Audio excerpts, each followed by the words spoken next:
Hey there ladies and gentlemen, this is Conquer001 and I'm back with another Tanto Cuore video. Well, first of all, I apologize, the frequency of the videos aren't that consistent. But hey, at least this time I got myself a better camera. Well, to be more precise, a new phone to replace my crappy Dell Streak. This time I got the Galaxy Nexus. Yeah, the Samsung's Galaxy Nexus, and I set my videos to 180p, so it should be pretty good, I suppose. Well, first off, I'm intending to segment the individual description of the cards to 3 or 4, so then it becomes much more manageable and probably easier for you guys to find. So today we'll be starting off with the first 3 cards of the Mate in Tanto Cuore, the first edition.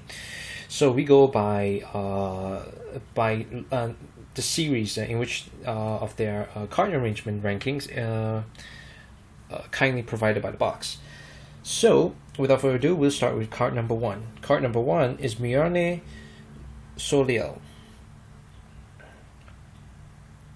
Is it clear enough? Ah, good, it focused. Now, Marianne, I suppose, regardless. Okay, so Soel is a Mate Chief, as you can see right here. Mate Chief, right? And this card provides you with 6 victory points, but it costs 9 hearts. Now, most of not exactly most of the time, but sometimes players might ignore this card. But however, this particular card itself can turn the tides in your favor. Of course, the cost is 9, so that means that in most likely in one turn, your number of cards, number of heart cards, or rather love cards, and the mate cards that can provide additional love would be very crucial in getting this particular card. So therefore, if you're intending to rake in a lot of victory points using this card to help you, naturally you need a lot of currency to spend. The downside though is that once you actually hire her into your deck, right, it stays in your deck. You cannot put her into your private chambers. So therefore, that also means that there's a relatively good chance that you will draw a hand involving her or a couple of hers if you are planning to get more than 2 or 3 or something. So this is out. This is done. We're going to move on to card number 2.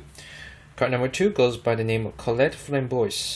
This is a standard card that you will get at the beginning of your turn.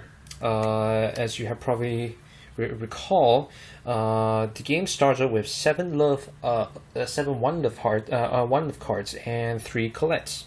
Now, Colette itself is a good alternative when compared to Framboise, or rather Soel, my mistake, because even though that she does only provide 1 victory point, but she does have some special abilities. In this particular case, it reads. Can I focus here?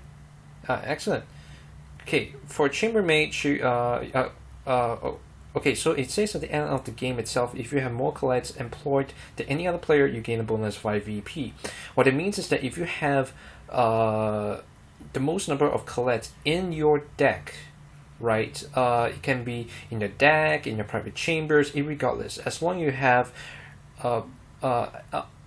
bought this card the most among all the other players, you will get an additional 5 VP, which is actually pretty good. But of course, there are some conditions, like if another player has the same number of Colettes as you do, then the effect does not come into play. So also at the same time, you notice that you can actually put her as the chambermaid, which requires 2 servings. Therefore, the hand sign with the -2. Additionally, she is also pretty easy to get since she only needs 3 loves to employ into your deck itself. So, in a sense, if you happen to have several servings in your disposal, then it's probably a good way to actually go for her instead of her, because she's more, at least in my experience, most of the time she seems to be the game breaker, the card that decides who wins at the end of the day. So we're done with number 2. We move on to number 3. Number 3 goes by the name of Anise Greeno, or Greenaway. Yes. Now this is probably this is the second most expensive card, second to Miriane Soel, because this card is costs 7 love. That's quite a bit actually, 7 love. But however, this may provide you with 3 victory points, which is quite crucial as well. So, in my personal opinion, this card works very well with Colette Flamboyant.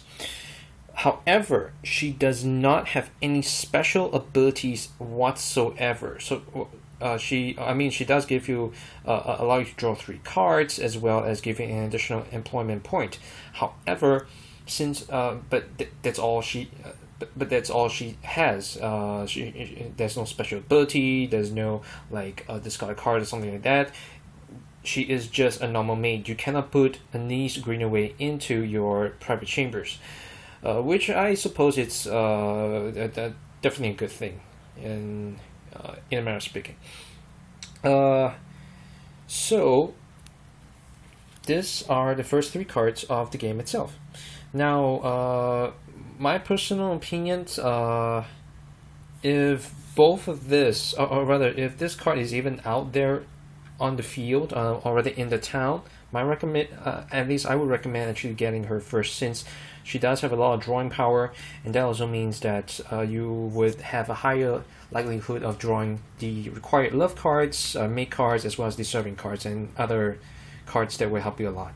This one would most likely be considered at around the end, near the end of the game, where the other players, or rather all of the players, would then try to get as much victory points as they can with the existing cards they have in their decks. So this is a review of the first 3 cards in Tanto Cuore. Right. See you later.